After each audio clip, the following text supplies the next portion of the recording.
what the ozone generator can do for food safety. From ABC, this is World News Tonight with Peter Janney. Ozone under normal circumstances, and most people will think of the ozone layer over the Earth, which protects us from the sun's ultraviolet rays. Ozone, in this case, comes in a bottle, or pretty close to it, and it turns out to be a most effective killer of germs. Here's ABC's Ned Potter. When the grapefruit is picked from the trees, it's sometimes filthy, stained with bacteria, mold, and pesticides. For decades, American packers have washed food in chlorine, but it doesn't clean away everything, and it does leave a chemical residue.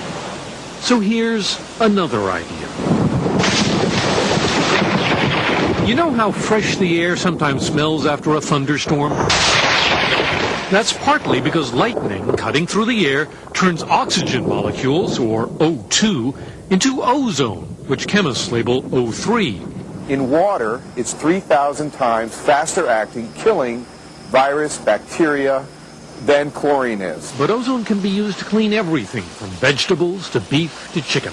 We're feeding these small chambers high voltage electricity and passing oxygen through those chambers, and the electricity is breaking the oxygen into ozone. That ozone gas is pumped into the packing plant's water, which is sprayed under pressure on the grapefruit. Ozone cleans all sorts of chemicals off food. It kills E. coli, salmonella, and other organisms. And there's a bonus, because the water is now recyclable.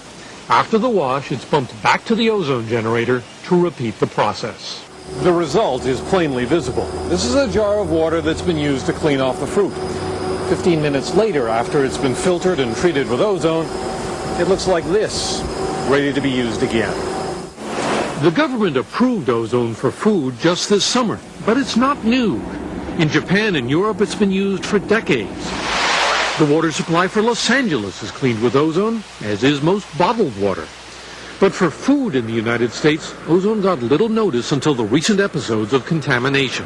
I think it's one of the nicest opportunities that's come along for the food industry and for consumers in a long, long time. Ozone cleaning is no more expensive than chlorine, and it leaves no chemicals behind. Ozone quickly turns back into regular oxygen. As the technology spreads, it can mean a safer food supply for a worried public. Ned Potter, ABC News, Vero Beach, Florida.